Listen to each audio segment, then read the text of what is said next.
Selamat pagi Bapak Ibu Saudara dan Shalom. Saya percaya pagi hari yang berbahagia ini kita berkumpul sama-sama dalam ibadah devotion. Dan saya percaya Bapak Ibu Saudara yang ada di rumah atau dimanapun Bapak Ibu Saudara menyaksikan tayangan ibadah ini.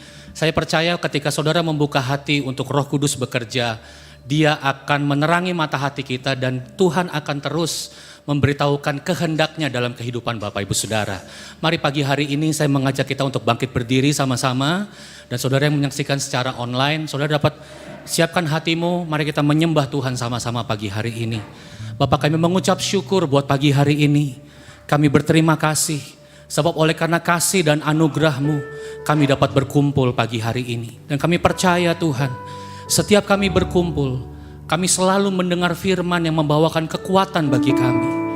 Kami tahu tangan Allah sendiri yang menuntun kami ke tempat ini. Dan kalau Tuhan kami menyaksikan tayangan ini dimanapun kami berada, kami tahu Tuhan mau menjamah kehidupan kami. Kami buka hati dan pikiran kami, kuasa Allah bekerja di tengah kami. Dalam nama Tuhan Yesus, sama-sama katakan amin. You are here, moving in our midst. I worship you, I worship you. You are here, working in this place. I worship you,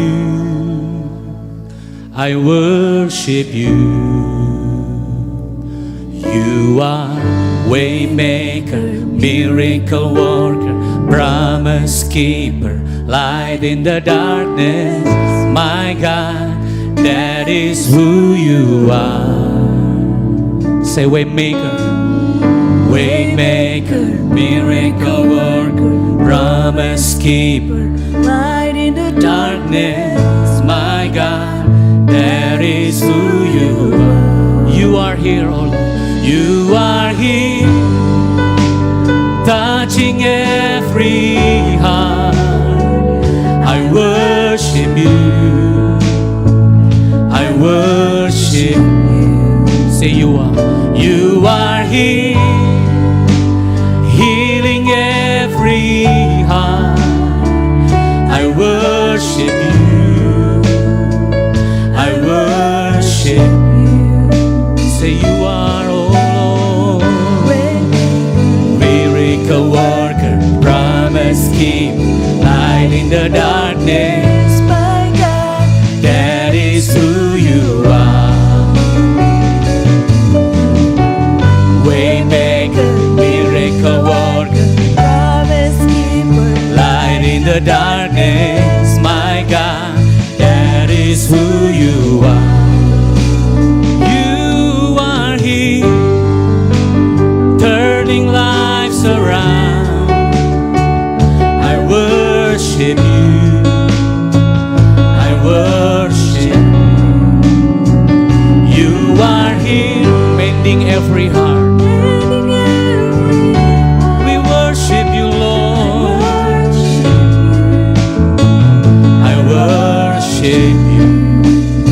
You are miracle worker, waymaker, miracle worker, promise keeper, light in the darkness. My God, that is who you are. Waymaker, miracle worker, promise keeper, light in the darkness. My God, that is who you are.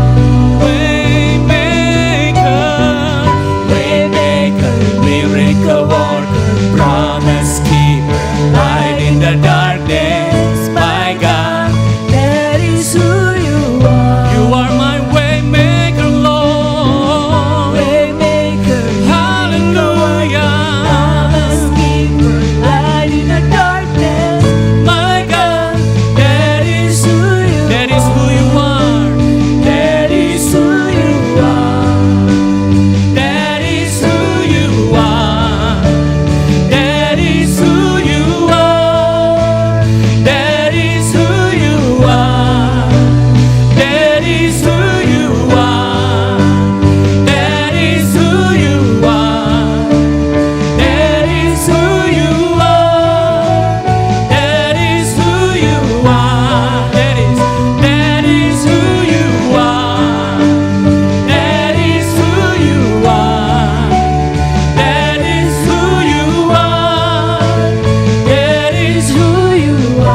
Even when, hallelujah, Even when I don't see it, you're working. Even when I don't feel it, you're working. You never stop working. You never stop working. Even when I don't see it, you're working. Even when I can feel it, you're working. You never stop working. You never stop even when, hallelujah, Even when I don't see it, you're working. Even when I don't feel it, you're working. You never stop working. You never stop working. Even when I don't see it, you're working. Even when I don't feel it, you're working. You never stop working. You never stop.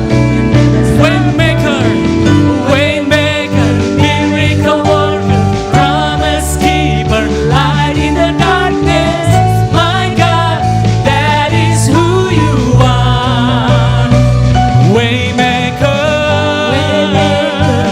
we worship you, Lord. Light in the darkness, my God, that is who you are. We say Waymaker, Waymaker, miracle worker, promise keeper, light in the darkness. My God, That is who you are. Waymaker, Waymaker, hallelujah. promise keeper, light in the darkness. We worship My you. God, that is who you are. That is who you are. That is who you are. That is who you are.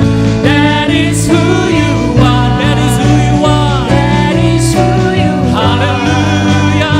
That is who you are. Hallelujah. That is who you are. That is who you That is are. who you are. Say Waymaker. Oh, hallelujah. Maker. Miracle worker, Amen. Promise keeper. light in the darkness. Yes, we believe, My Lord. God, That is who you are. Sing it one more time. Waymaker. Waymaker, Miracle worker. Promise keeper. Light in the darkness. my God, That is who you are. Waymaker. Oh, Waymaker. Miracle worker. Promise keeper. Light in the darkness. My God. That is who you are. Oh, Waymaker. Waymaker, miracle Miracle promise worker. keeper, light in the darkness. My God, That is who you say. That is who you are. That is who you are. That is who you are. That is who you are. That is who you are. That is who you are. Oh, hallelujah. who you are. That is who you are. That is who you are. That is who you are. Hallelujah. Hallelujah.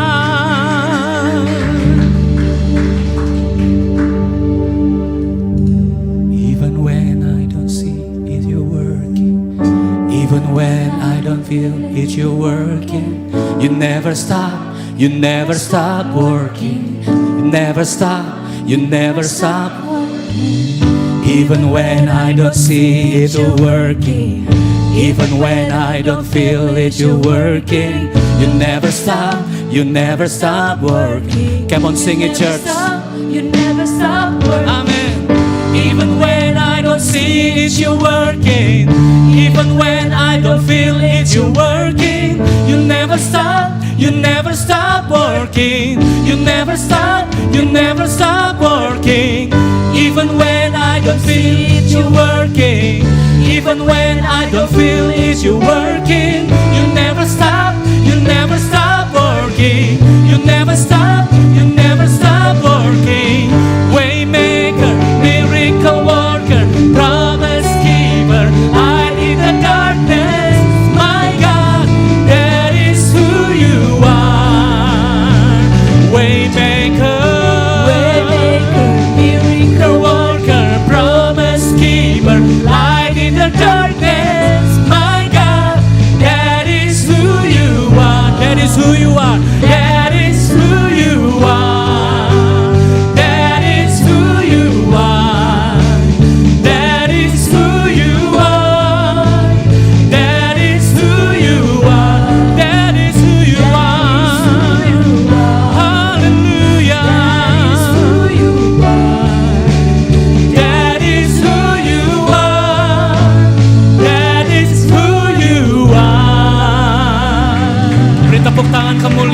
bagi Tuhan.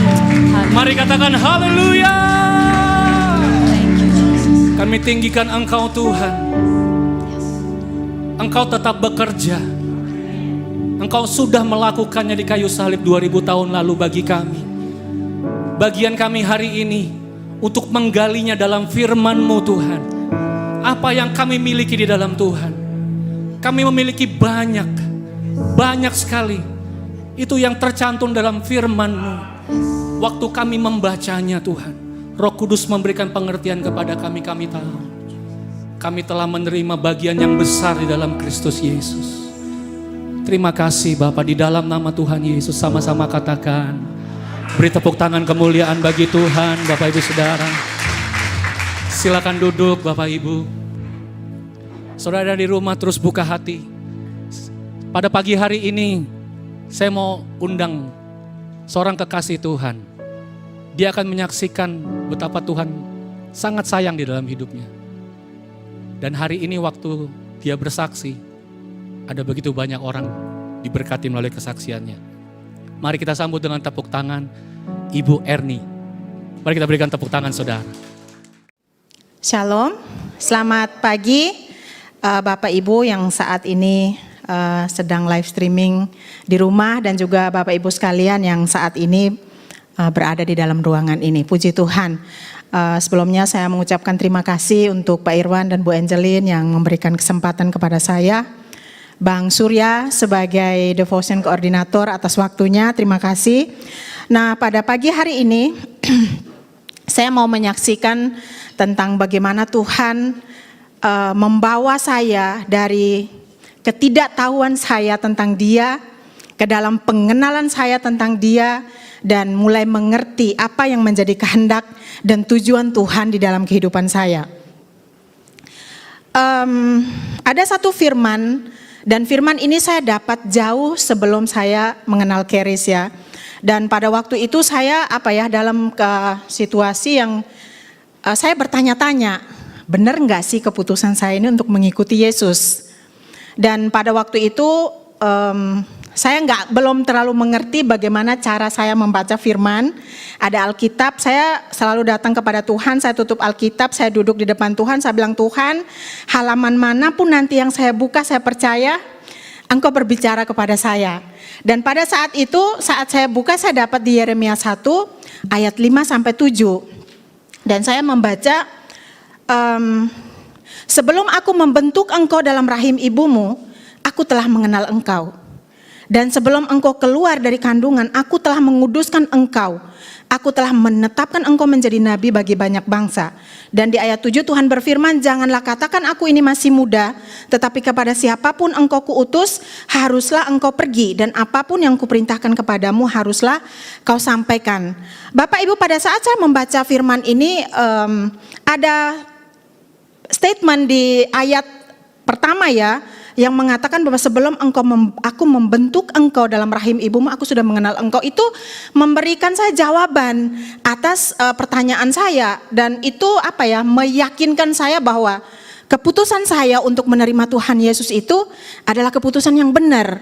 Wong saya belum dibentuk aja dia udah mengenal saya, bahkan dia sudah menguduskan saya bahkan sebelum saya keluar dari kandungan ibu saya. Tetapi di ayat selanjutnya yang menjadi nabi bagi banyak bangsa, lepas itu yang di ayat 7-nya apapun yang kuperintahkan kepadamu engkau sampaikan, itu saya nggak terlalu mikir tentang hal itu. Tapi ada kalimat yang pertama itu benar-benar saya sangat berkesan.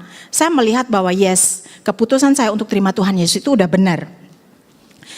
Saya itu adalah seorang guru anak-anak berkebutuhan khusus, dan di tahun 2012 saya dikontrak khusus untuk memegang anak autisme di Pondok Gede. Dan di situ adalah salah satu keluarga muslim, dan setiap bulan puasa saya itu mengambil keputusan menjadi orang baik, Bapak Ibu. Di mana saya berinisiatif untuk melatih anak ini bagaimana dia bisa puasa, bagaimana dia bisa membaca doa sahur, karena saya tahu semuanya, jadi saya berinisiatif untuk melatih dia. Itu baik ya, dan sekarang baru saya tahu bahwa iblis itu cerdik ya, firman Tuhan mengatakan bahwa dia itu cerdik. dia dia nggak mungkin menggoda saya untuk melakukan kejahatan karena saya akan berpikir 2-3 kali lagi untuk melakukannya. Tetapi kalau dia menggoda saya dengan melakukan perbuatan yang baik, 100.000% saya akan dengan senang hati melakukannya karena Tuhan pun pasti berkenan dengan perbuatan baik yang kita lakukan. Tapi Bapak Ibu, kadang-kadang perbuatan baik kita jangan terjebak ya. Perbuatan baik kita itu bisa jadi tidak sesuai dengan kebenaran yang firman Tuhan katakan, dan itu yang saya lakukan. Saya berbuat baik tapi jauh dari kebenaran firman Tuhan. Selama 2 tahun ya, 2 bulan setiap bulan puasa saya akan di situ melatih dia. Sampai di tahun ketiga itu mereka juga udah punya plan untuk bawa saya ke Medan dengan anak ini dan berencana untuk berpuasa di sana. Tapi Tuhan berkehendak lain, saya dipindahkan dari situ oleh programmer saya. Awalnya saya kecewa, kok main suka-suka comot-comot gitu ya, ini anak udah bagus banget dengan saya gitu. Kalau dia nanti dapat terapis yang lain, dia menyesuaikan lagi dengan terapis yang baru gitu. Tetapi pemimpin tetaplah pemimpin, saya memilih untuk taat dan saya dipindahkan ke Jakarta Barat untuk menangani anak Down syndrome, dan di situ saya harus bertanggung jawab atas anak ini 24 jam, dia tinggal dengan saya dan saya mengurus segalanya. Dan justru di Jakarta Barat inilah saya melihat bahwa Tuhan itu punya rencana dalam hidup saya. Saya bertemu dengan teman dan dia mengajak saya ke gerejanya. Di situlah saya melihat, dan dari gereja, dari teman itu saya bertemu dengan Kak Prisil. Thank you Kak Prisil yang sudah membawa saya ke Keris, bertemu dengan Pak Irwan dan Bu Angelin. Dan saya melihat itu Tuhan itu di saat sekarang ini, di saat saya duduk diam, saya melihat lagi bahwa di tanggal 29 Januari kemarin, saya tiba-tiba diingatkan lagi dengan ayat ini. Saya menulis di buku dan kemarin waktu saya mau siapkan ini saya cek-cek lagi, ternyata ada. Di situ saya tulis diingatkan kembali tentang panggilan Tuhan dalam hidup saya. Dan ayatnya adalah Yeremia 1 ini ayat 5 sampai ayat 7. Dan saya baca ini, saya melihat, dan di ayat 7-nya, di ayat 5-4b-nya yang mengatakan bahwa aku telah menetapkan engkau menjadi nabi bagi banyak bangsa. Bapak Ibu, saya enggak ditetapkan Tuhan untuk menjadi nabi, tetapi ada rencana dan kehendak Tuhan yang sudah Tuhan tetapkan dalam kehidupan saya.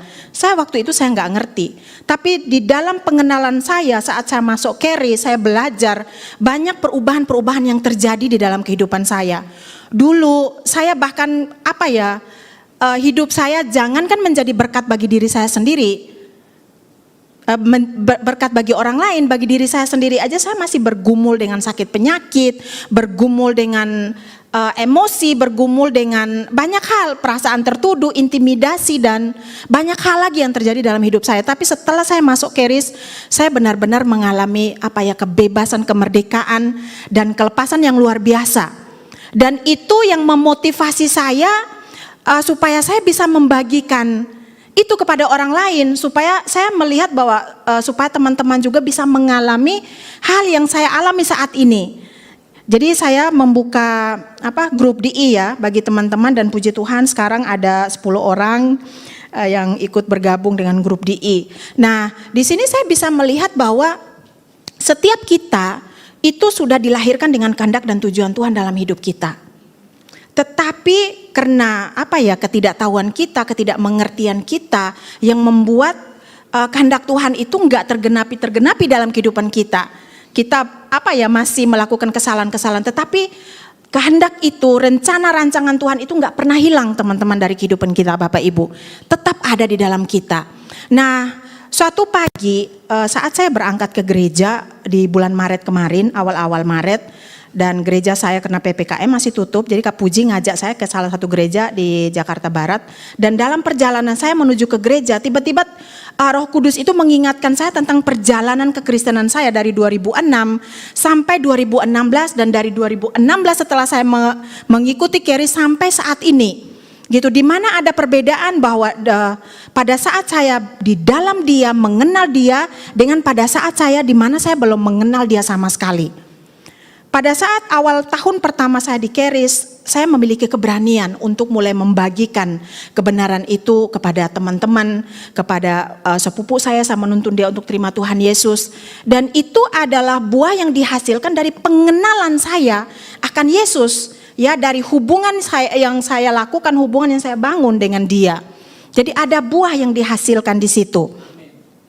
Dulu pada saat saya menuntun teman-teman saya atau adik saya untuk terima Tuhan Yesus, saya masih baca karena saya belum pandai berdoa ya. Saya baca pakai bukunya Andrew. Biasa di buku Andrew itu halaman belakang tuh ada itu doa lahir baru sama doa menerima baptisan Roh Kudus. Jadi saya tuntun orang itu, saya pegang tangan saya di atas, bukunya saya buka, saya baca dan saya sambil mendoakan dia. Teman-teman, saya melihat bahwa Tuhan itu nggak pernah melihat cara apa yang kita lakukan untuk kita mendoakan orang atau memberikan apapun pemberitaan firman kepada orang, tetapi Tuhan melihat iman.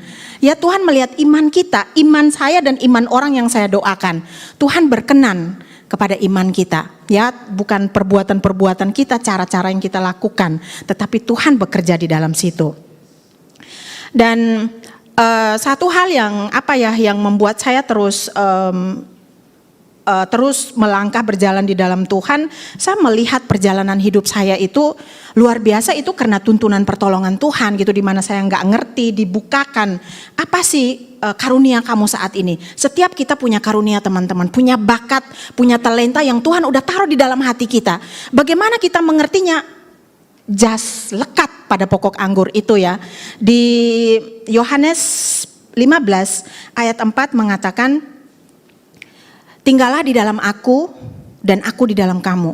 Sama seperti ranting tidak dapat berbuah dari dirinya sendiri kalau ia tidak tinggal pada pokok anggur, demikian juga kamu tidak berbuah jikalau kamu tidak tinggal di dalam aku.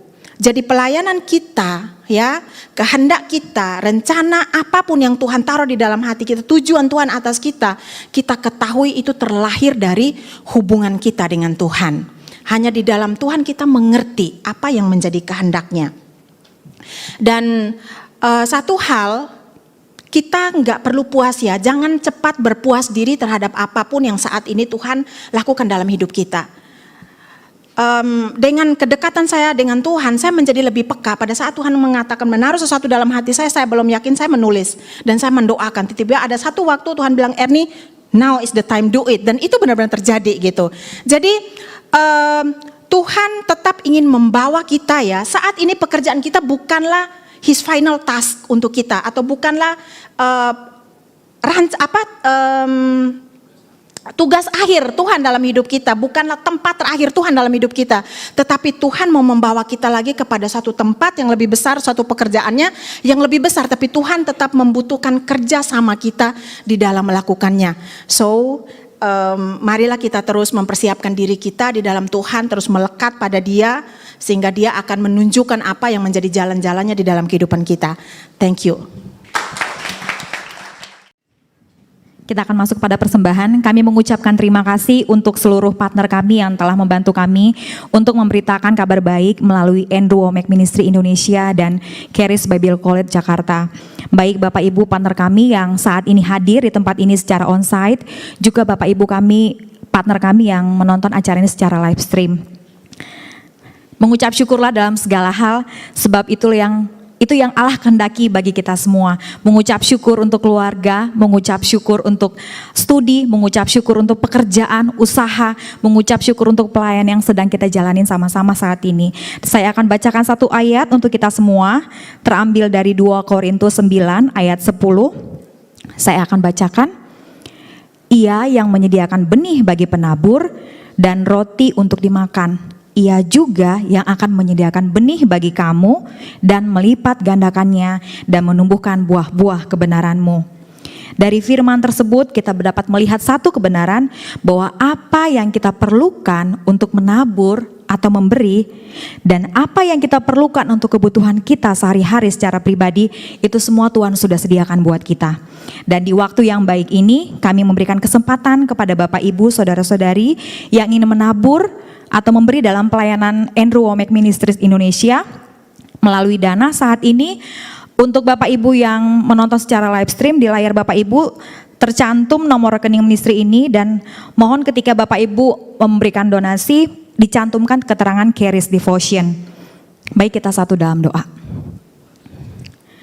Kami mengucap syukur Tuhan untuk setiap kebaikan-Mu dalam kehidupan kami. Kami bersyukur bahwa Engkau Allah yang menyediakan benih bagi kami dan roti untuk kami makan. Terima kasih Tuhan, dan di waktu ini kami berserah, bersyukur untuk setiap kebaikan Tuhan dalam kehidupan kami.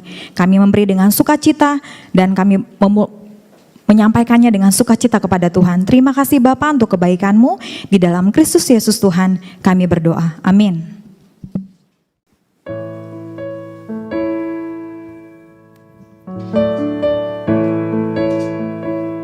I love you, Lord. Oh, your mercy never fails me. And all my days I've been held in your hand. From the moment I wake until I lay my head, I will sing of the goodness of God. Says all my life. All my life you have been faithful. All my life you have been so, so good. Every breath that I am able, I will sing of the goodness of God. Say, I love your voice. I love your voice. You have led me through the fire in darkest night. You are close like no other. I've known you as a father. I've known you as a friend. I have lived in the goodness of God. All my life, all my life you have been faithful. All my life you have been so, so good. Every breath that I am able, I will sing of the goodness of God. All my life you have been faithful. All my life you have been so, so good. Every breath that I am able, I will sing of the goodness of God. All my life, oh Lord, all my life you have been faithful. All my life, oh God, All my life you have been so, so good. Every breath that I am able, I will sing for the goodness of God.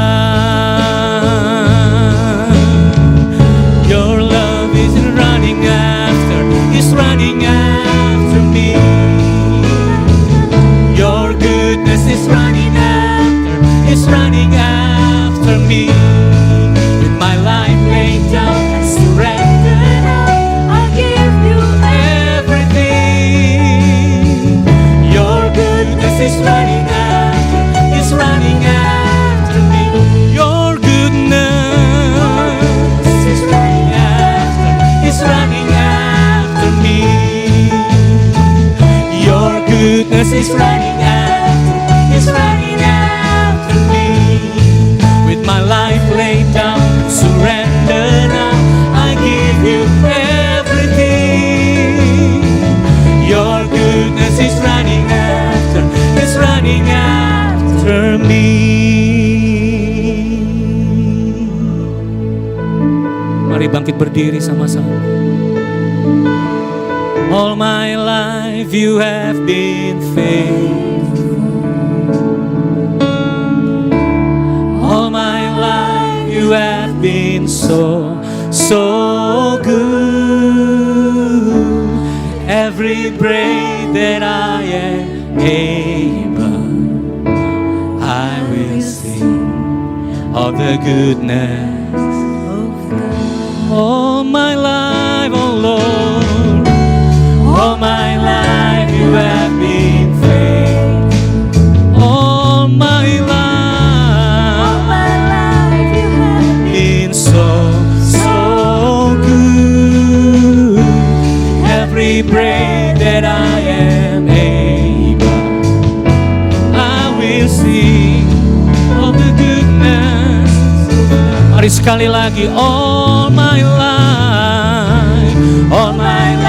you have been faithful. All my life you have been so good. With every breath that I am able,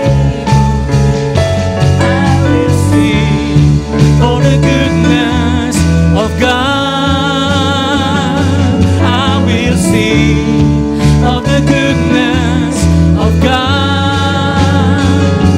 I will sing of the goodness of God.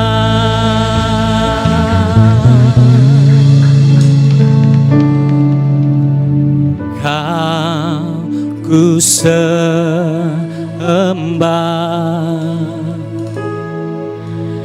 Kau ku sembah,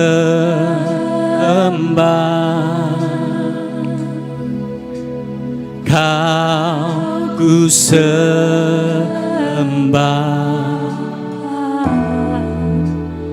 oh Tuhan, Kau ku sembah, ku sembah. Sembah Tuhan Yesus. Tidak ada nama lain yang kami sembah, hanya Yesus.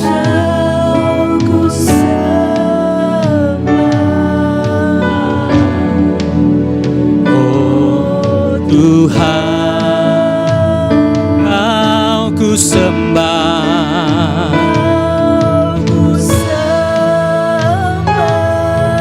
sembah Dia.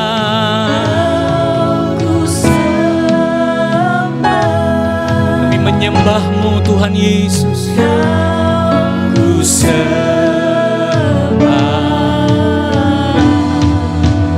oh Tuhan. Kami mau mengangkat tangan, kami sembah Engkau Tuhan. Ku sembah, kami sembah, tidak ada nama lain Tuhan Yesus. Kau satu-satunya pengharapan.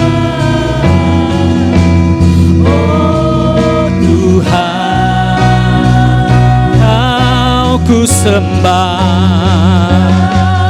ku sembah, sembah Dia. Ku sembah, kami menyembah-Mu Tuhan. Ku sembah,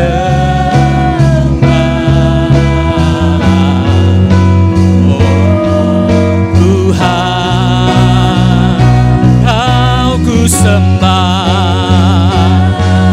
ku sembah, kami sembah, ku sembah, haleluya, ku sembah, oh Tuhan, Kau ku sembah, Kau ku sembah, Kau ku sembah,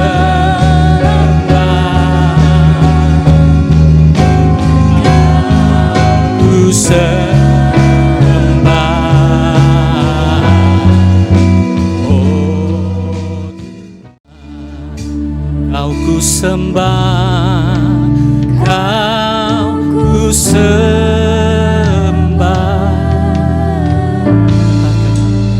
oh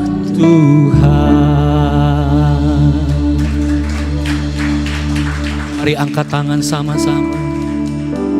Sembah Dia. Haleluya. Kami menyembah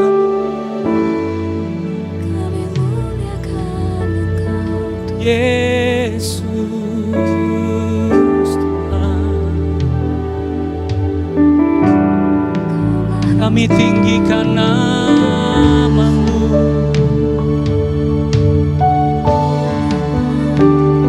Kami menyembah-Mu Tuhan. Haleluya.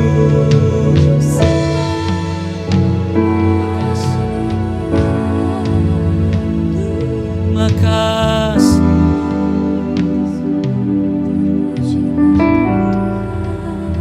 Terima kasih Bapak. Kami buka hati untuk firman-Mu pagi hari ini.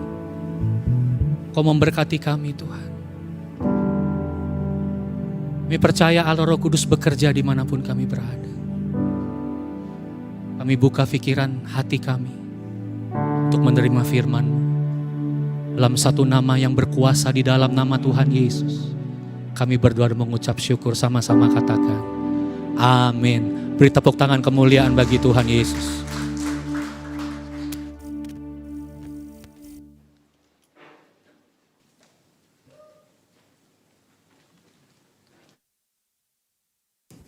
Puji nama Tuhan. Selamat pagi Bapak Ibu. Saya mengucapkan selamat datang bagi Bapak Ibu di sini maupun yang di rumah yang menyaksikan secara online.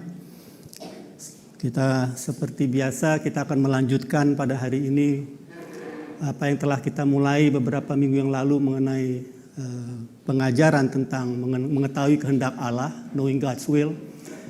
Hari ini kita akan membahas part 3 bagian ketiga. Ada orang nanya kepada saya, ini ada part 3, ada part berapa lagi setelah ini?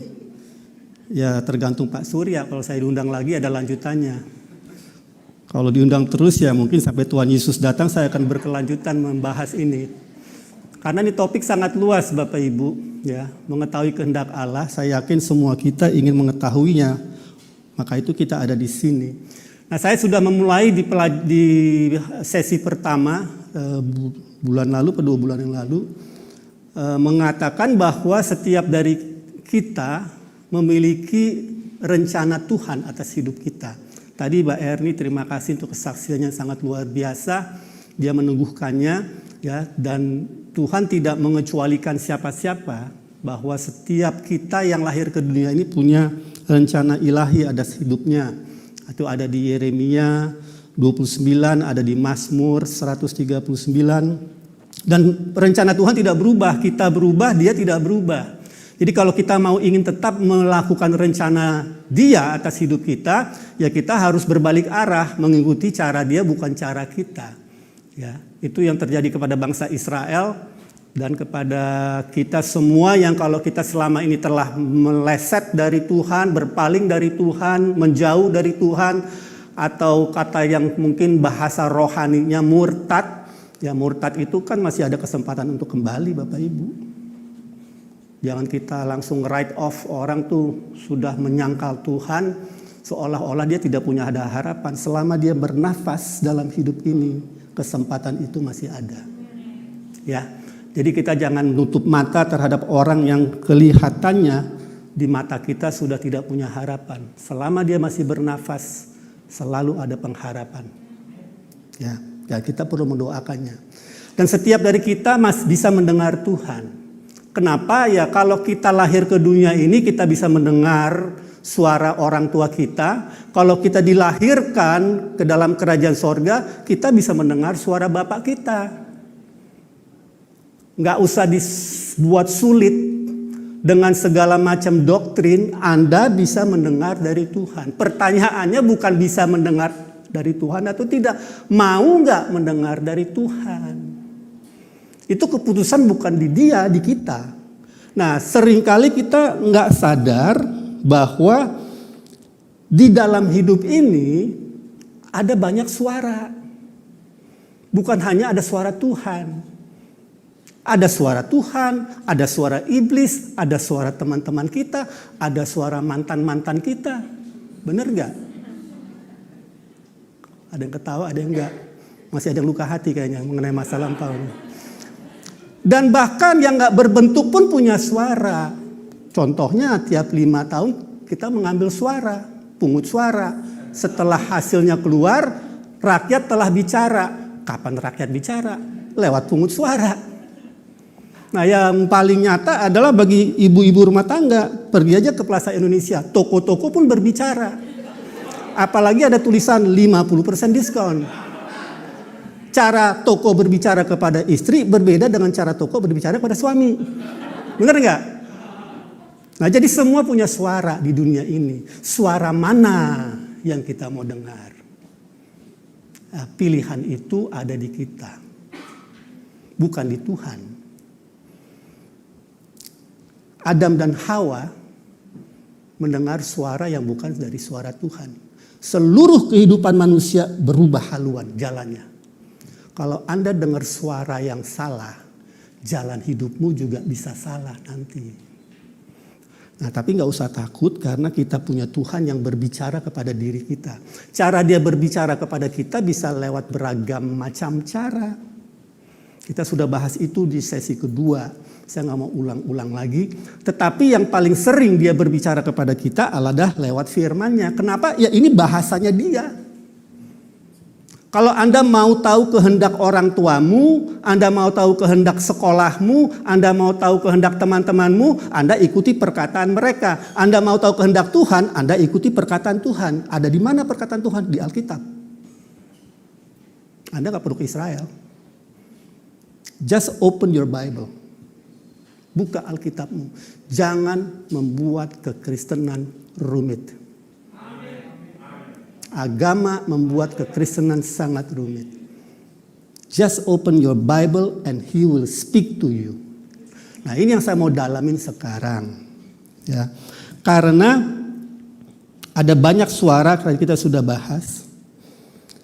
Dan kita harus memutuskan suara siapa yang kita mau dengar. Ini penting. Karena ini menyangkut perhatian kita. Artinya kalau kita mau mendengar suara Tuhan, it must be intentional. Dengan sengaja. Bukan sembarangan. Asal-asal sambil lewat. Paham? Ya, jadi kita harus punya ada niat mau mendengar dari Dia. Ini yang penting yang kita perlu pahami. Karena kalau kita tidak intensional, suara Tuhan itu akan tenggelam di tengah suara banyak. Termasuk suara diri kita. Termasuk suara kedagingan kita. Anda juga punya suara dagingmu. Coba aja puasa 1 hari. Yang paling keras berteriak adalah perutmu. Benar kan? Anda juga punya suara. Dagingmu punya suara. Jadi kita di tengah-tengah sebegitu banyak suara, Anda harus make intentional mau mendengar Dia. Itu yang dikatakan di kitab Amsal 4, kalau boleh ditayangkan di sini kalau ada. Saya nggak bisa lihat tapi mudah-mudahan ditayangkan.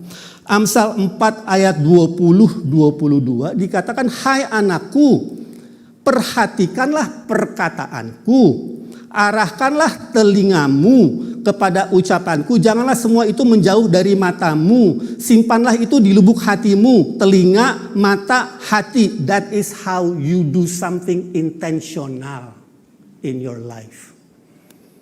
Di lubuk hatimu, karena itulah yang menjadi kehidupan bagi mereka yang mendapatkannya dan kesembuhan bagi seluruh tubuh mereka.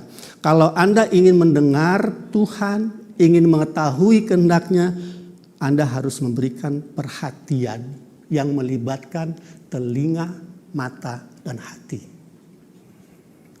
That's how you give attention. Saya sudah pernah kasih kesaksian 2 bulan lalu bagaimana dulu belasan tahun lalu waktu saya sama Angeline kalau berkomunikasi, dulu belum ada iPad segala macam, masih ada kompas.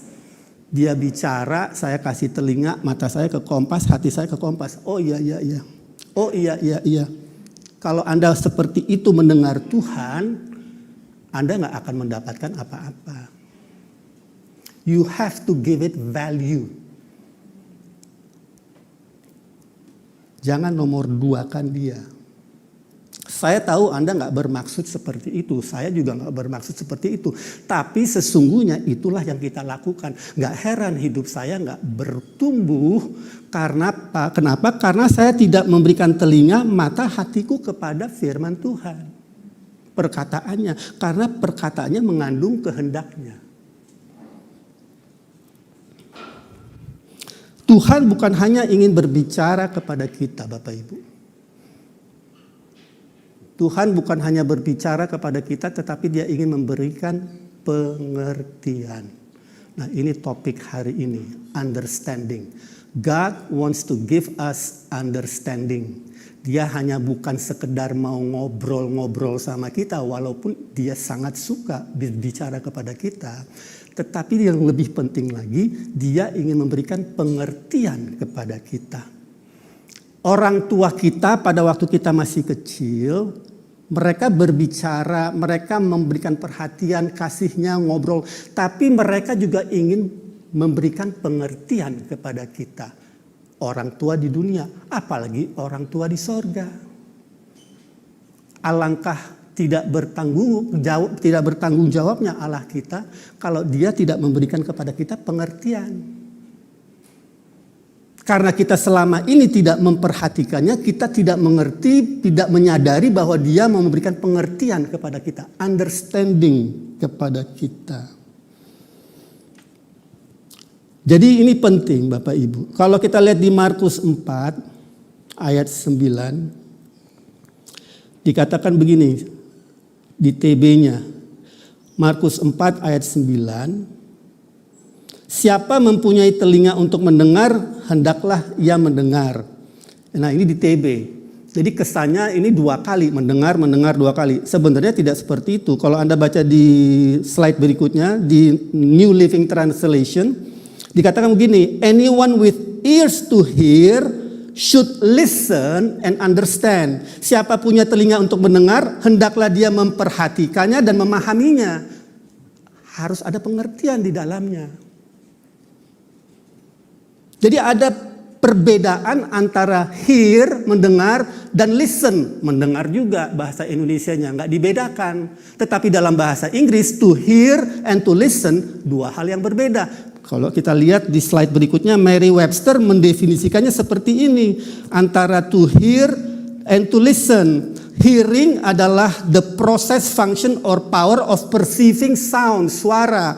Proses, fungsi, atau kemampuan untuk menangkap suara. Tetapi listening adalah memberikan perhatian kepada suara, mendengarkan sesuatu dengan penuh perhatian, dan mempertimbangkannya. It's deeper than just hearing. Melibatkan telinga, mata, dan hati.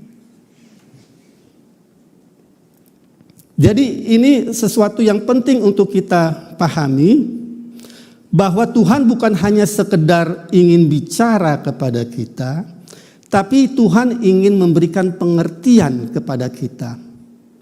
Saya dalamin lagi, apa itu pengertian? Saya cari tahu di dalam bahasa Yunani-nya di slide berikutnya. Sunoemi artinya understand adalah the comprehending activity of the mind, aktivitas memahami dari benak pola pikir kita yang menyangkut mengumpulkan segala macam fakta individual menjadi satu kesatuan sehingga it forms a picture in your mind. Sehingga dia membentuk satu gambaran di dalam benakmu sehingga Anda dapat menangkapnya. Oh begitu toh. Pemahaman rohani itu seperti itu. Tuhan ingin membawa kita kepada posisi seperti itu. Tuhan sesungguhnya sedang mendidik kita dalam hidup ini. Hanya saja kita tidak menyadarinya. Jadi penting untuk kita memahami bukan hanya mendengar, tapi to listen, bukan hanya to hear, tapi to listen. Dan Merriam-Webster membedakannya, dan understanding itu memberikan satu pemahaman yang lebih luas. Maka itu Bapak Ibu, di Amsal 4 ayat 7 dikatakan, dengan segala yang kau peroleh, in all your getting, get understanding. Understanding itu merupakan pertumbuhan rohani. Tuhan mau mendewasakan kita secara rohani.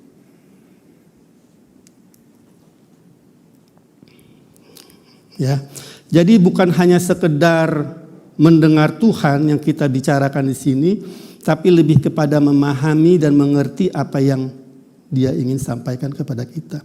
Jadi Tuhan bukan hanya ingin kita mendengar dari Dia, tapi lebih daripada itu memahami apa yang kita dengar dari Dia. Kenapa? Karena Tuhan tidak menciptakan kita sebagai robot. Semua dari kita punya kehendak bebas. Jadi Tuhan ingin memberitahukan kita, kasih pengertian, sehingga dengan kerelaan hati, dengan kesadaran kita mau melakukan apa yang Dia beritahu kepada kita. Tuhan gak pernah maksa. Dia tidak pernah memanipulasi kehendakmu. Itu manusia. Manusia memaksa, memanipulasi. Tuhan tidak seperti itu. Jadi penting untuk kita menyadari bahwa inisiatifnya bukan di Dia, di kita. How much do you want to hear from Him? Kalau saya beritahu kepada Bapak Ibu, Tuhan punya rencana seperti ini, mau nggak kita mencari tahu? Sama seperti kalau sekarang kita katakan di sana sekarang di Jakarta Utara ada sale 99% mobil Ferrari. Ada mau cari tahu nggak? Nggak, ya udah.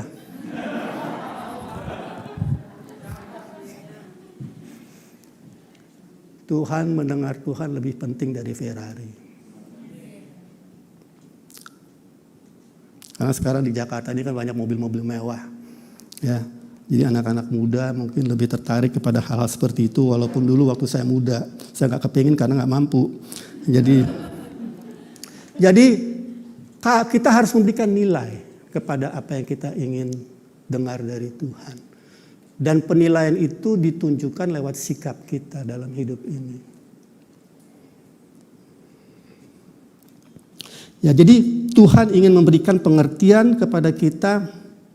Dia ingin kita mengikutinya, melakukannya dengan kerelaan hati, kesengajaan, dengan sukacita. Karena itu Dia memberikan kita free will, kehendak bebas. Sama seperti seorang pria, seorang wanita, kan kalau mereka mau nikah kan free will masing-masing. Kan sudah nggak ada lagi arrange marriage, kan udah nggak ada lagi kan sekarang. Dulu mungkin ada di arrange, ya diatur, ini kawin sama ini. Kalau dalam bahasa Bataknya pariban ini sama ini dan segala macam. Ya sekarang kita kan free will, bebas. Kalau kita mau menjalankan kehendak kita, itulah kasih yang sesungguhnya. Ya, berdasarkan free will kita mau mengikuti, melakukannya, meresponi, tidak dimanipulasi, tidak di-coerce, dipaksa, tidak ada niat-niat tersembunyi di balik semua itu, motivasi terselubung. Allah itu begitu terangnya, Dia selalu memberitahu segala sesuatu kepada kita karena Dia tidak mau menyembunyikan apa-apa dari kita. He is light. There is no shadow of turning, kata kitab Yakobus. Tidak ada perubahan karena pertukaran. Manusia itu bisa berubah-berubah. Kita melihat satu lukisan bagus sekali, indah. Berapa harganya? Wah, ini kayaknya terindah. Bulan depan indah. Tahun depan, 2 tahun lagi udah melihat yang lain. Itu manusia, fickle. Tuhan dari dulu sampai sekarang tetap mengasihi kita. Nggak berubah. Jadi kita perlu mengerti akan hal itu. Nah, Tuhan ingin memberikan pengertian kepada kita, tidak semua sekaligus, bertahap. Coba kita lihat. Di Kisah Para Rasul 10, kalau kita baca ini nggak ada di slide, jadi kita harus buka ayatnya. Kisah Para Rasul 10 ini menceritakan mengenai Petrus mendapat penglihatan. Dia harus melayani Cornelius. Jadi pada waktu dia sedang berdoa di siang hari, dia mendapatkan penglihatan. Nah, di sini kita lihat di ayat 10, Kisah Rasul 10 ayat 10, dikatakan Petrus dia lagi puasa dan berdoa, ia merasa lapar dan ingin makan, tapi sementara makanan disediakan, tiba-tiba rohnya diliputi kuasa ilahi. Tampak olehnya langit terbuka dan turunlah satu benda berbentuk kain lebar yang bergantung pada keempat sudutnya yang diturunkan ke tanah. Di dalamnya terdapat pelbagai jenis binatang berkaki empat, binatang menjalar dan burung. Kedengaranlah olehnya satu suara yang berkata, bangunlah hai Petrus, sembelihlah dan makanlah. Tetapi Petrus menjawab, tidak Tuhan. Dia menjawab tidak kepada Tuhan. Tidak Tuhan, aku belum pernah makan sesuatu yang haram dan tidak tahir.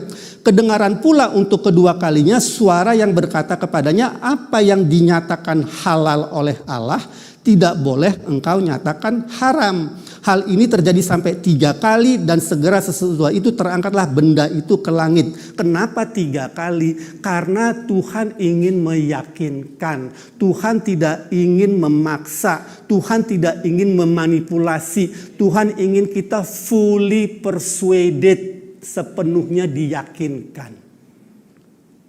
Allah kita begitu luar biasa baiknya.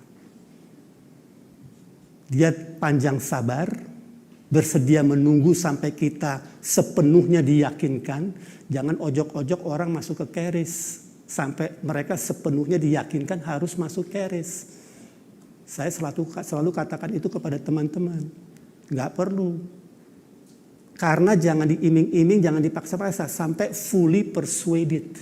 Hatimu sepenuhnya diyakinkan. I want to do this. Aku ingin melakukannya. Nah, jadi 3 kali dan sesudah dia berangkat, Petrus bertanya dalam hatinya karena dia belum mengerti, tapi sudah diyakinkan. Inilah namanya pemahaman rohani. You are convinced by faith, diyakinkan oleh iman, imanmu terbentuk, tetapi pemahamannya belakangan. Hal rohani tidak bisa dicerna secara jasmani, berbeda urutannya. Kadang-kadang Tuhan bekerja dengan cara seperti itu. Petrus bertanya dalam hatinya, apa artinya kiranya arti penglihatannya itu?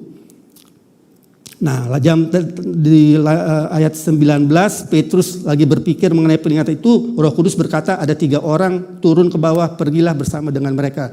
Yesus pergi, lalu kita lompat ke ayat 25, ketika Petrus masuk, ketika Petrus sudah bertindak mengikuti penglihatan itu dengan iman, datanglah Kornelius menyambutnya dan sambil tersungkur di depan kakinya ia menyembah Petrus. Tetapi Petrus menegakkan dia, katanya, bangunlah, aku hanya manusia saja.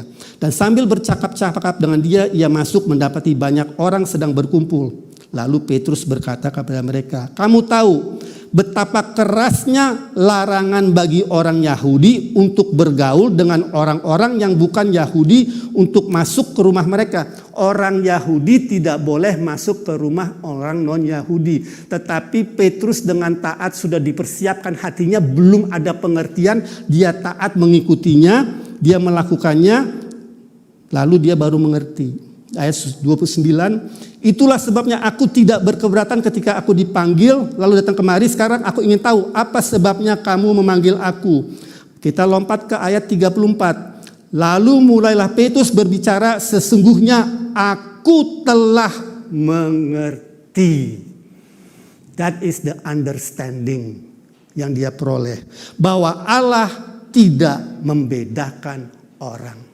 This is the position, ini adalah posisi di mana kemana Tuhan ingin membawa kita. Pengertian ini. Tetapi pengertian ini seringkali tidak diberikan di depan.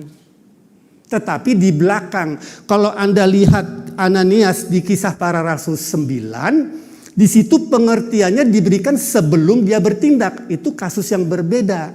Kenapa? Karena tidak ada makna rohani yang dalam untuk si Ananias. Tetapi di Kisah Para Rasul 10 ada makna rohani yang mendalam. Yang kalau dikasih pengertian di depan, Petrus gak nangkep. Paham gak Bapak Ibu? Waktu Tuhan minta saya untuk meninggalkan semuanya tahun 2012. Untuk pergi ke Colorado tahun 2013. Saya gak mengerti semuanya. Saya gak tahu bakal mendirikan Charis. But I just obeyed. Tuhan udah siapkan uangnya, dia suruh ke Colorado. Saya nggak terlalu suka ke Colorado, tetapi saya tahu saya harus ke Colorado. Setelah setahun, 2 tahun, baru dikasih pengertian. Sama seperti Petrus.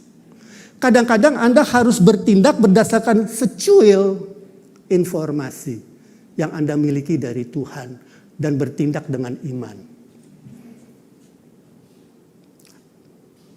Nah, ini untuk kita pahami bahwa Tuhan ingin memberikan kepada kita pengertian, ya, tetapi pengertian itu nggak selalu diberikan di muka sekaligus.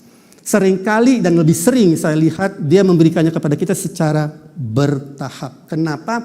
Karena itu ibarat satu bangunan yang Tuhan mau bangun di dalam kehidupan kita. Satu bangunan gedung di mana fondasinya adalah Kristus. Ini yang Paulus jelaskan di 1 Petrus 3. Kita membangunnya di dasar fondasi Kristus tahap demi tahap. Sehingga Anda menjadi satu bangunan yang kokoh. Dipenuhi dengan pengertian dan pemahaman rohani. Ya. Jadi ini yang penting untuk kita pahami. Dia akan memberikan pengertian-pengertian tetapi mungkin secara bertahap. Nah, Yesus katakan begini di Markus 4 ayat 24 sampai dengan 25. Itu ada kalau bisa ditayangkan. Tapi saya ambil ini dari terjemahan TSI, terjemahan sederhana Indonesia. Dikatakan begini, renungkanlah agar kamu mengerti semua ajaranku, karena sebagaimana kamu berusaha mengerti ajaranku, demikianlah Allah juga akan menambahkan kemampuan kepadamu untuk memahaminya. Bahkan dia akan menambahkan lebih banyak hikmat lagi. Jadi bagi orang yang merenungkan dan sudah memahami ajaranku, Allah akan menambahkan kepadanya kemampuan untuk mengerti lebih banyak lagi. Tetapi bagi orang yang tidak berusaha mengerti ajaranku, Allah akan mengambil kemampuan untuk mengerti itu daripadanya. Jadi Anda harus ada niat, kemauan untuk mau mengerti apa yang Tuhan sampaikan. Dan Anda harus memilih di tengah banyak suara, di tengah banyak keinginan, di tengah banyak perkataan di dunia ini, Anda harus milih dan Anda harus perhatikan apa yang dia mau sampaikan kepada kita. Nah, kalau kita baca di slide berikutnya dalam bahasa King James sama TB dikatakan begini, ayat yang sama tadi, Markus 4 ayat 24. Take heed what you hear. Camkanlah atau perhatikan apa yang kamu dengar. Ini merupakan tanggung jawab kita. Kita harus memperhatikan apa yang kita dengar.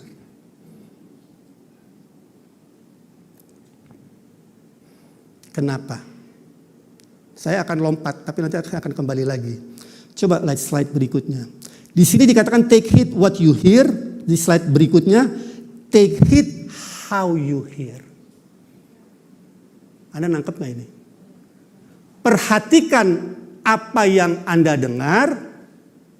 Perhatikan bagaimana Anda mendengar. Apa yang Anda dengar, itu Anda memperoleh pengertian.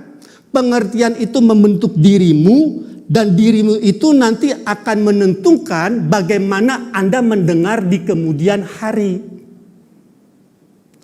Apa yang Anda pilih sekarang untuk Anda terima, pengertian dari Tuhan, pemahaman rohani Anda terima, itu menjadi bagian dari dirimu, itu akan menjadi lensa rohanimu untuk memahami segala situasi di kemudian hari. Apa yang Anda dengar membentuk jati dirimu. Bagaimana Anda mendengar membentuk jalan hidupmu. It is very important. Sangat penting Anda untuk memperhatikan apa yang Anda dengar.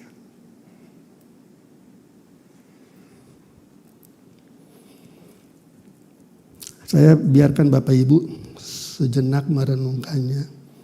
Karena ini sangat penting sekali. Saya akan kasih ilustrasi.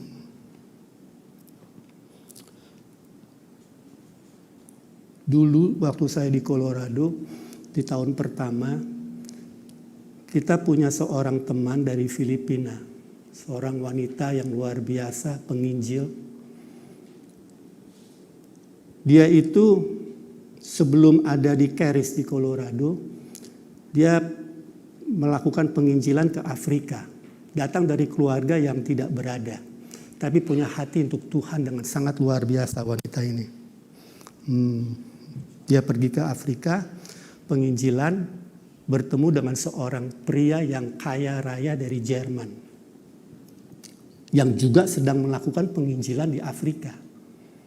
Mereka bertemu, jatuh cinta, menikah. Dia pindah ke Jerman.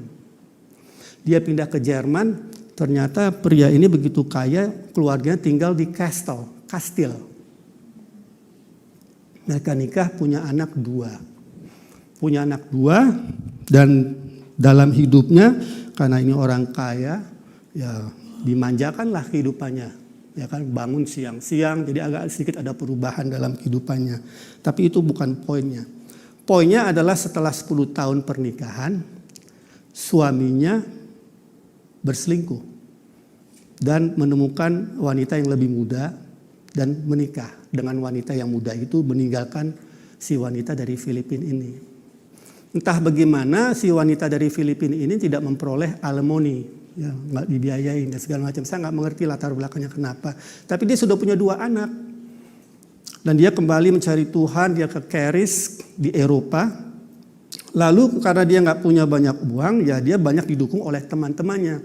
Akhirnya pada saat dia siap untuk masuk ke level ketiga di Charis, dia ingin ke Colorado. Akhirnya teman-temannya ngumpulin uang, dikirimlah dia ke Colorado dengan uang yang terbatas. Dan di Colorado saya dan Angeline bertemu dengan dia.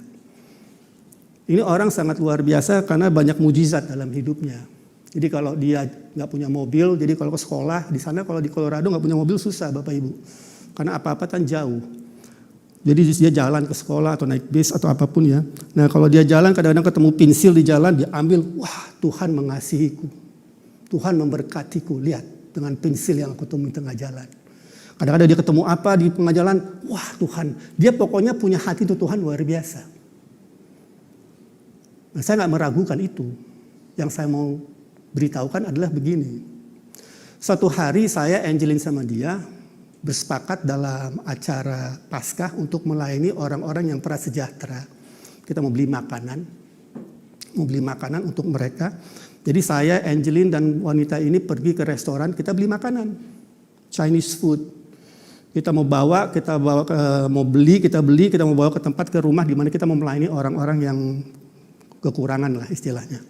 Setelah kita keluar dari restoran, jalan bertiga, tiba-tiba wanita lihat ke bawah, ada $40 di tanah. Dia ambil, God loves me. Tuhan mengasihiku, dia memberkati aku, ada $40. Saya melihat, saya bilang, Mary, that's not from God. Di dalam benak saya membayangkan ada anak kecil di dalam restoran sedang merogoh-rogoh kantongnya mencari uang, sudah ada makanan yang dia mau bayar, tapi uangnya nggak ada. Itu di benak saya.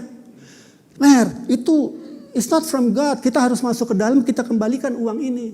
No, it's from God. It's from me. It's God loves me. Kita berdebat hampir sekitar 5 menit. Angeline cuma ngeliatin aja saya berdebat dengan dia. Ya. Tetapi saya punya keyakinan itu bukan dari Tuhan untuk kita. Dia punya keyakinan itu untuk dia. Setelah berdebat, $20, dia bilang gini, nih Wan, kita bagi 2 aja. Waduh, saya mau marah gak enak juga. Saya no, I'm not gonna take it. Balikin atau pegang. Dipegang sama dia.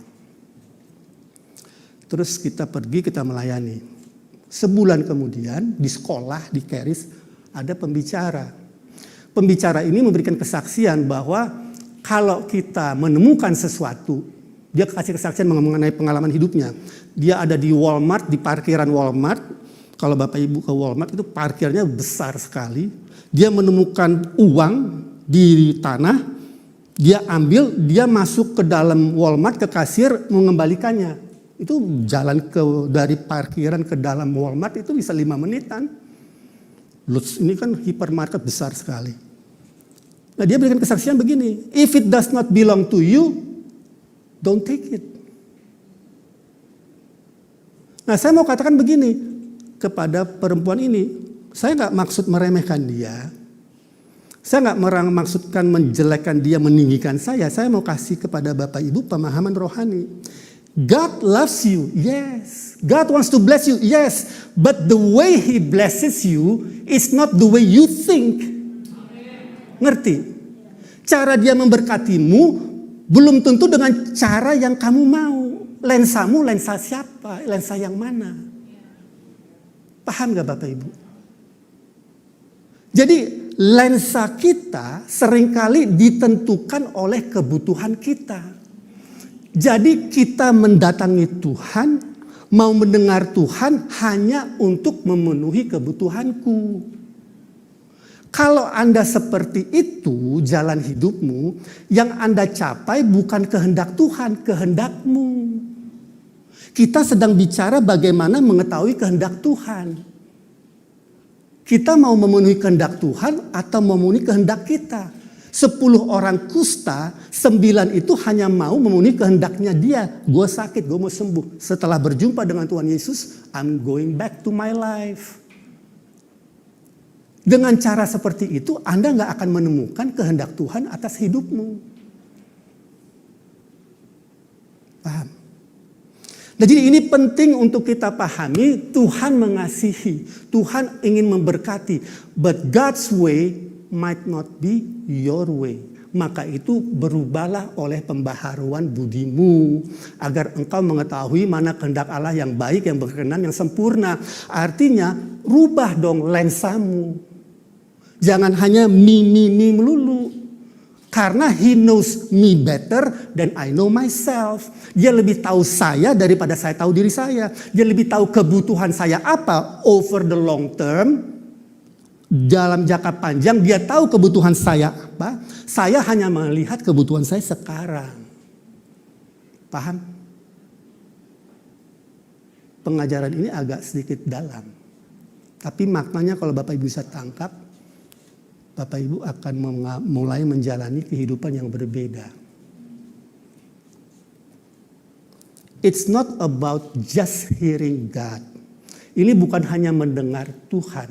It's about how do you hear God speak.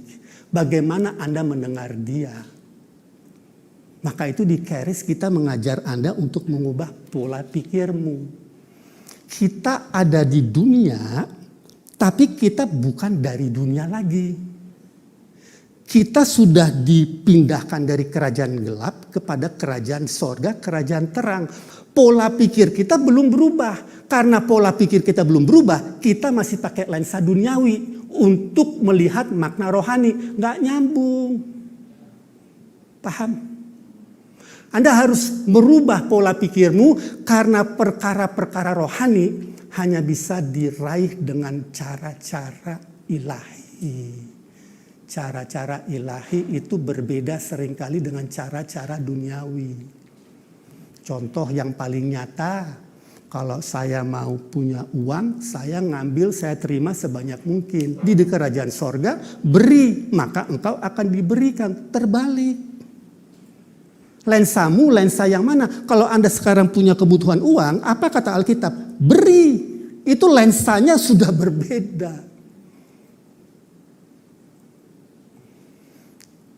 Nah, disinilah kita sering meleset, Bapak Ibu, di dalam mengikuti Tuhan. Karena kita tidak mau mengubah lensa kita.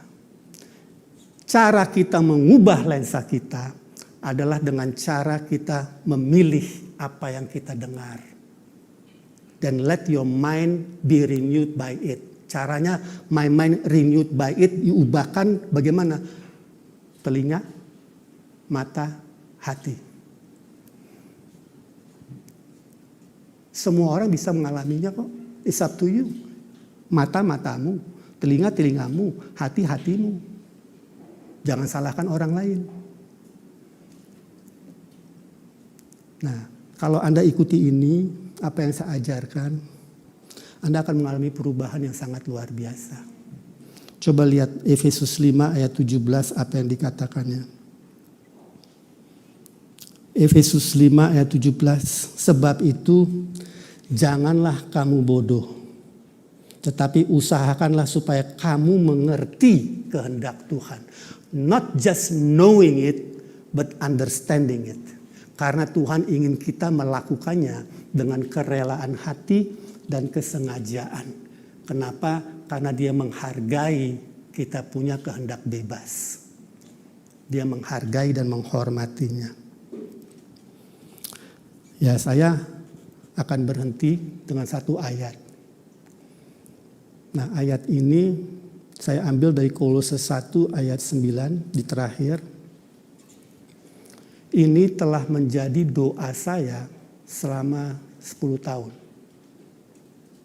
Saya berdoa seperti ini. Paulus banyak memberikan doa di Alkitab. Kalau Anda tidak tahu bagaimana berdoa kepada Tuhan, saya anjurkan Anda untuk membuka Alkitabmu, cari doa-doa Paulus, dan doakan itu dalam hidupmu.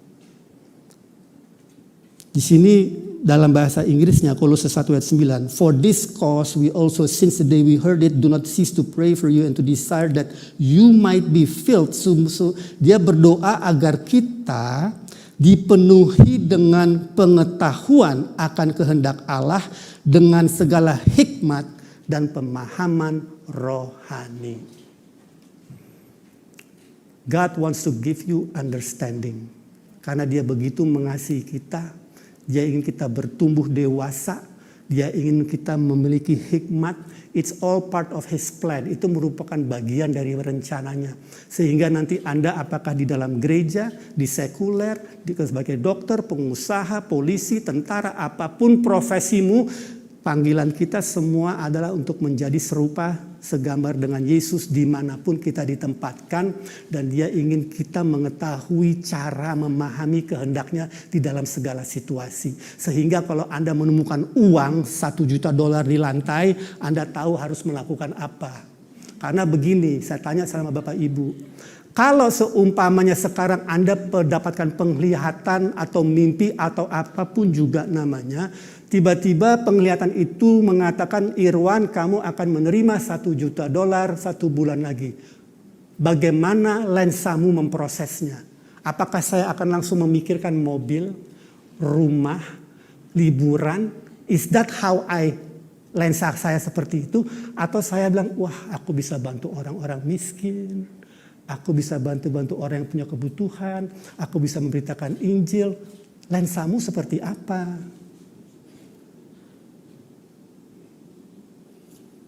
Tuhan ingin kita memiliki lensa seperti Kristus. Semua orang sepakat, aku adalah Kristus. Kristus ada di dalamku. Lensamu sudah berubah enggak?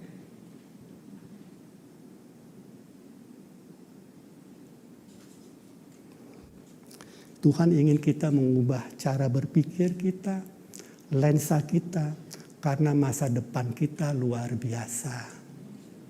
Kalau saya melihat diri saya sekarang ini, dibandingkan 20-30 tahun yang lalu, saya nggak terpikir. Nggak sama sekali, this is not me. Saya nggak pernah imajinasikan saya bakal seperti ini. Saya tahu saya nggak akan berhenti di sini. Ada greater works. Engkau akan melakukan pekerjaan-pekerjaan yang lebih besar. Itu berlaku untuk setiap dari kita. Pertanyaannya, what you hear, apa yang Anda dengar, akan menentukan bagaimana Anda mendengar. Ubah apa yang Anda dengar, dan Anda akan berubah bagaimana cara Anda mendengar. Amin. Oke. So saya harap ini memberkati. Ya. Saya mungkin nanti di tahapan berikutnya ada hal-hal yang saya mau sampaikan, bagian keempat, hal-hal yang lebih praktis. Ya, nanti kita lihat bagaimana berkembangnya pengajaran ini. Ya, saya akan tutup dalam doa. Kalau Bapak Ibu memiliki pergumulan di rumah maupun di sini, kita bersedia untuk mendoakan Bapak Ibu. Kita hanya bukan melayankan firman saja, tapi ingin mendoakan Bapak Ibu juga agar Tuhan melayankan apa yang Dia ingin layankan kepada dirimu. Amin. Jadi nanti setelah kita selesai, saya minta para pendoa untuk datang ke depan untuk mendoakan siapa yang ingin didoakan. Mari kita bangkit berdiri. Saya mau berdoa secara umum.